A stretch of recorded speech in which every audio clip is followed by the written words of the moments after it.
El instituto pretende ser realmente hacer una contribución a la educación pública y en ese sentido, como la ley nos establece que hay que trabajar sobre la calidad de la educación, lo primero que hay que ver, bueno, ¿cómo definimos esa calidad? ¿En base a qué? ¿Cómo?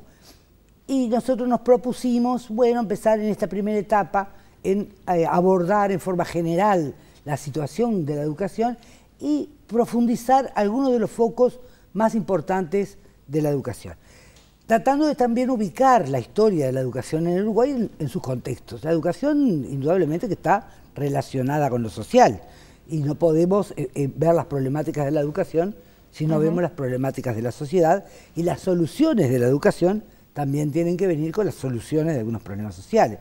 De manera que hicimos ahí un trabajo contextual, empezamos con el informe de la CIDE de hace 50 años, ahí empezamos a hacer una investigación que fue muy interesante en el instituto, y desde ahí empezamos a ver que hay problemas de larga duración que a lo largo del desarrollo de políticas sostenidas se fueron mejorando. ¿Por ejemplo? Por ejemplo, la universalización de la educación primaria.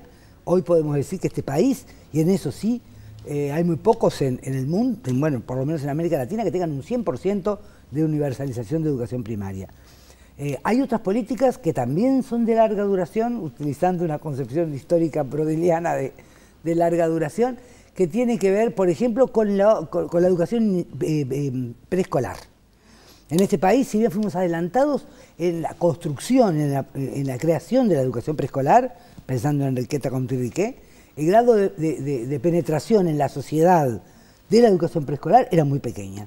Hoy podemos decir que los niños de 4 y 5 años ya estamos muy cerca de la universalización, y los de 3 en menos porcentaje, y ya estamos llegando a los de 2 con el plan CAIF, que está trabajando con las familias y con los niños de 2 años. Eso ha sido una política sostenida también desde larga duración desde allí. Nosotros acá en el informe hacemos 3 cortes históricos. Uno es antes de la dictadura, bueno, estos 50 años que decíamos, otro es después de la dictadura y otros son los últimos 10 años. Indudablemente que la educación tiene que estar en un diálogo con la sociedad, y bueno, y lo que parece advertirse no solo en nuestro país sino en el mundo es que ese diálogo hay como una incomunicación en ese diálogo. Las expectativas de la sociedad con relación al sistema educativo son muy diversas, y la oferta del sistema educativo no satisface las expectativas ni las demandas que la sociedad tiene hacia el sistema. Y cuando se señala que hay insuficiencias importantes y hacia allí hay que apuntar, ¿a qué hace referencia? Bueno, cuando hablamos de insuficiencias hablamos de cosas que no se resuelven, como decían hace un ratito los profesores del sindicato. Hay cuestiones que no se arreglan solo con el tema de la elección de horas. Hay ahí todo un capítulo muy interesante que los convoco a que lo vean, que tiene que ver con las condiciones de trabajo del docente, que las condiciones de trabajo van más allá de la elección por 3 años. Está vinculada incluso al contrato laboral. Si uno hace un estudio comparativo, que en evaluación siempre hay que hacer un trabajo comparativo, allí vemos, por ejemplo, que los profesores europeos trabajan de una manera muy diferente a la nuestra. Tienen un contrato de trabajo de 8 horas en un centro educativo y allí desarrollan tanto actividades de docencia directa como actividades de relacionamiento con los padres, con los estudiantes, preparación de clases, coordinación con los otros profesores, y de pronto no están todo el tiempo dando clase y tienen un salario razonable. De manera que el tema salarial es importante, pero el tema salarial también vinculado, y también lo vemos, a un cambio curricular, porque hay que enseñar de otra manera dentro del sistema educativo. Tenemos un sistema muy compartimentado.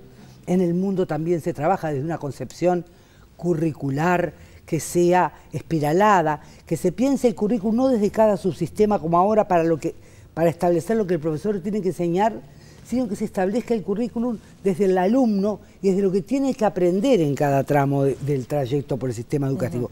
Y ese es un cambio muy importante desde una perspectiva educativa. Y todo lo que hace referencia al modelo de gestión, que es parte, por ejemplo, de la queja tanto de padres como de docentes, como de los propios estudiantes. Un modelo de gestión que quedó muy antiguo. Bueno, yo te diría que además de antiguo es insuficiente para las necesidades que tiene un sistema, y sobre todo pensando en el ámbito de la descentralización. Allí también veíamos como por ejemplo otras instituciones que manejan recursos, tienen otra trama de funcionarios, otro modelo de gestión y otra consistencia de equipos de funcionarios. Aquí los funcionarios son muy pocos, hay un script, un administrativo, en las escuelas... ¿Y hay recomendaciones de cómo...? Hay recomendaciones porque sobre todo se trató de hacer estudios de carácter comparativo con otros países y mostrar cómo funcionan otros modelos.